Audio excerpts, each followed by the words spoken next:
I just made a whole bunch of shorts, short videos and reels and whatever while I was darning socks. I've got more socks to darn. And I thought that I would kind of put all of the thoughts that I put into those shorts into a longer form video because I'm sitting here darning socks and why not?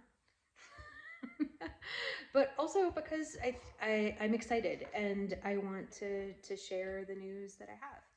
So I'm going to put a link in the description to purchase a novella that I have recently self-published.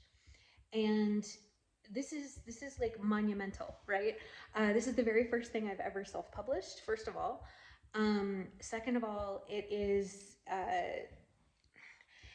probably one of the more important things that I've ever done. Not because the novella itself is important, but it's important to me, I guess, is the way to say that. So I used to be very like anti-try. Like, let me say this another way. I used to be very much like, oh, traditional publishing is the only way to go. It's the only respectable way. I don't want to ever self-publish, and this idea of kind of needing the validation of the establishment was a large part of that, but also because it didn't fit my goals.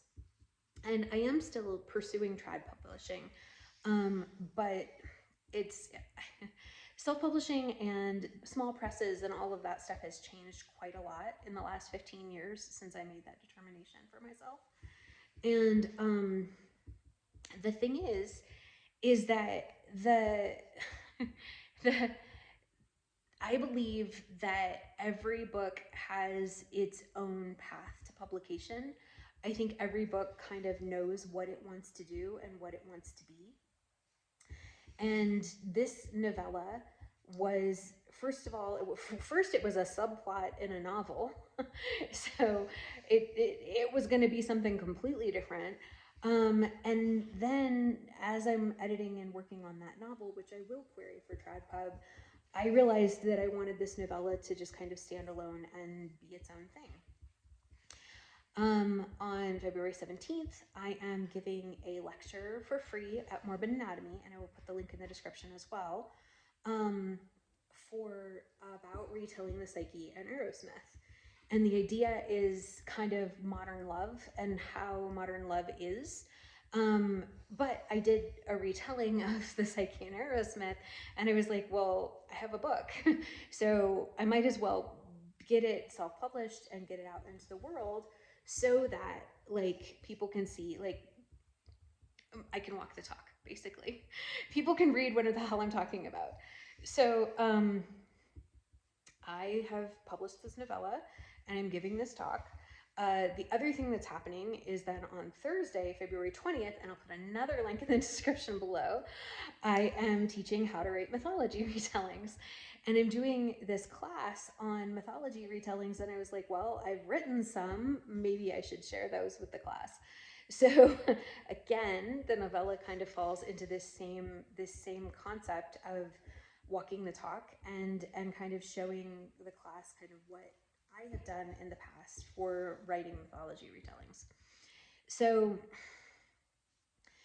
that is to say that my very first foray into self-publishing is actually connected to a whole bunch of other elements. And that what I'm doing with all of those other elements is important too. But also, I kind of just wanted to have it out there. I just wanted people to be able to read it. And I'm working on the novel that I ripped it out of. And so it would make me excited to do the novel if other people were excited about the novella and about the stories that I was writing in this world. So that's what I'm hoping. I'm still like learning the whole ropes of self-publishing. I'm not like a pro at it in any way, shape, or form. But I mean, you got to try and test and fail fast and keep going, right? So I have like 5 or 6 things that I want to self-publish this coming year, and this was the first of them. I'll probably do like one a quarter, I guess, maybe. I don't know. But I've got another novella that's ready to go. I also have a collection of short stories that I think I'm going to self-publish because I have queried it to a bunch of small presses and nobody like collections of short stories are really hard to sell. But I want it out in the world, and I'm kind of sick of sitting on it, so I want to do that as well. Like I said, I still am pursuing TradPub though. I have a book on unicorns coming out from McFarland Press. I have a book on burnout coming out from North Atlantic Press. Like I've got TradPub stuff in the works. It's just a question of timing as well as what's selling. Like I know that like they have to be willing to put an investment in me, or I have to put the investment in me. And I've decided that to a certain extent, I don't really care what's selling as much as I care about like making the things that I've written and worked on available, especially as I'm teaching. So the collection of short stories is a bunch of fairy tale retellings, and I teach fairy tale retelling. And so having that available to my students is actually really important to me. Again, it's more about walking the walk than it is about like making scads of money on, you know, royalties, which let's face it, that's not going to happen. I I think that like I've read a lot of people who've said that you need to have between 5 and 10 titles on your backlist to actually make a sustainable income writing. So these novellas and little collections and books are part of that backlist, and that's what they are, and that's where they'll be. Um, and there'll also be learning for me. I'll learn what marketing works for me and what doesn't. Do you guys like these little fireside chats while I'm darning socks, or do you respond to something else? That's a really good question, and I don't know. Or will I only sell books because I've taught a class? I don't know. I'm going to put some links in the description to all of the stuff that I've talked about. I don't have a fairy tale retelling class on the books yet, but I will have one later this year, probably late summer, early fall.